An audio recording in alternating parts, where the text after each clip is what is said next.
El tema del que nosotros les vamos a hablar es la crisis económica global, o también llamada la Gran Depresión, en el siglo XXI.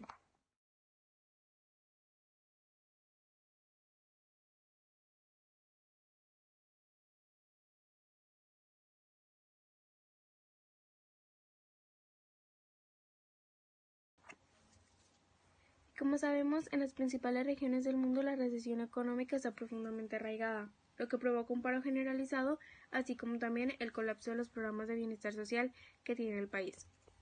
Y tiene como consecuencia el empobrecimiento de millones de personas. Esto quiere decir que todas las crisis que tengan los diferentes países se ven afectadas más que nada en la sociedad, ya que los programas de bienestar social que existen en el país no tienen los recursos necesarios para poder ayudar a las personas más necesitadas del país. En los últimos 25 años, México se ha visto muy afectado gracias a las crisis económicas y financieras que ha tenido, pero estas crisis que se tienen o que se han tenido se debe más que nada al actuar de los gobernantes que ha tenido el país. El primer término hubo que enfrentar a dos periodos presidenciales, que fue el de Luis Echeverría y López Portillo, ya que ellos pensaban que la manera en que la nación caminaría por mejores senderos es que el campo de la economía y las finanzas públicas tenían un mejor aprovechamiento si éstas se distribuían en mejores condiciones entre los ciudadanos del campo y los grandes grupos de escasos recursos. Pero la sorpresa de ellos fue que con esto, dando tierras a las personas de campo y a las personas de bajos recursos, los problemas se incrementaron y debilitaron las finanzas.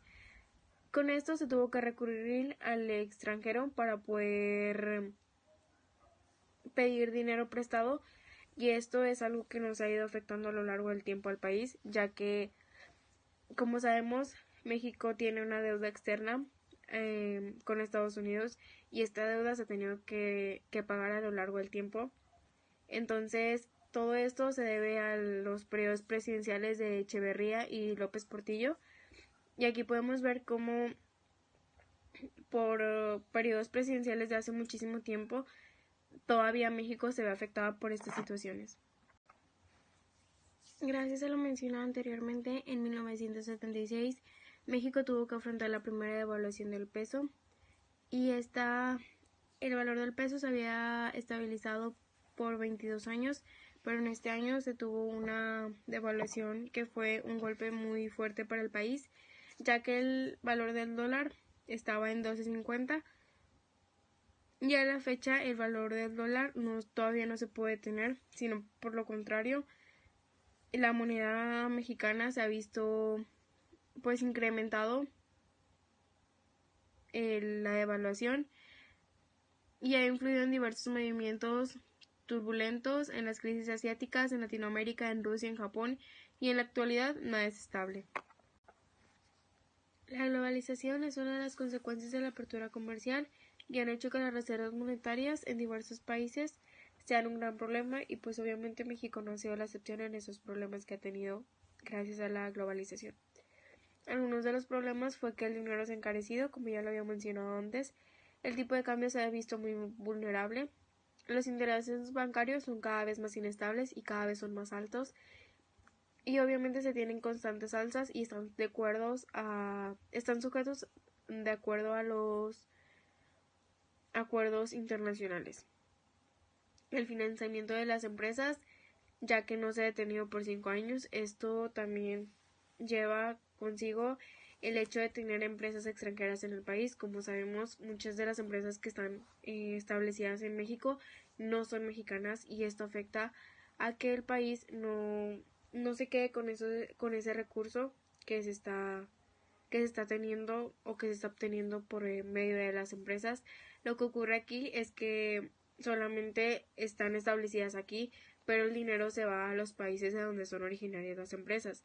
Esto también afecta muy fuerte, aunque nosotros muchas veces no lo veamos, afecta de una manera impresionante al país, ya que no estamos dejando nuestro dinero en las empresas mexicanas y el dinero no se está quedando dentro del país, lo que también afecta al aumento y pues más vulnerabilidad de sufrir crisis económicas y financieras.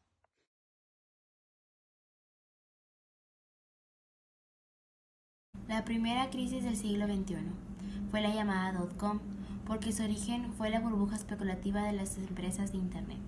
En marzo del 2000, estalló la burbuja de la bolsa electrónica de Nasdaq y 6 meses después se reflejó una caída de la producción estadounidense. En la recesión, las empresas toman decisiones a largo plazo, aprovechando de que cualquier forma no pueden hacer mucha la coyuntura. En el 2001, China ingresó a la OMC y una parte no menor de la producción industrial de Estados Unidos se mueve hacia ese país, incluyendo plantas que ya existían en México. Las personas mayores de 40 años deben recordar cómo en el 2000 se hablaba de Guadalajara como el Silicon Valley mexicano, y como 2 años después no quedaba absolutamente nada. La peor crisis que hemos sufrido en la industria maquinadora y exportación, que nos costó 10 años de estancamiento en la penetración del mercado estadounidense.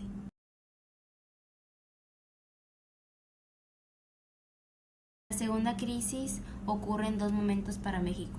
Primero, el alza de precios de bienes primarios, que en algunos casos nos ayuda. Se convierte en un problema mayor en el 2007, cuando la extraña idea de fomentar el uso de etanol en Estados Unidos provoca una alza brutal de precios del maíz.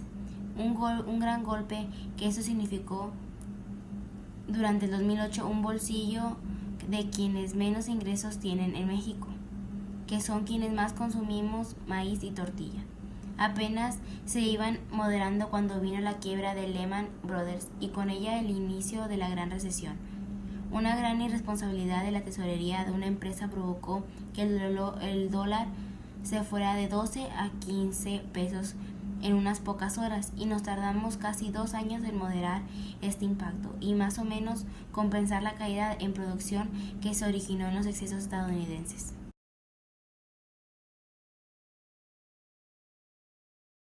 La tercera crisis inicia a mediados del 2014, cuando China finalmente se viene abajo. Aterrizaje suave, no tan suave, o tal vez el preludio de una catástrofe, pero China deja de crecer, deja de comprar y los precios de los bienes primarios inician un ciclo bajista. Junto con los metales, granos energéticos y demás, las divisas caen frente al dólar, que es la referencia para todo. Ese proceso nos llevó de los 3 a los 16 pesos por dólar entre agosto del 2014 y agosto de 2015. Todavía entonces el peso mexicano era una de las monedas que más resistían el fortalecimiento del dólar.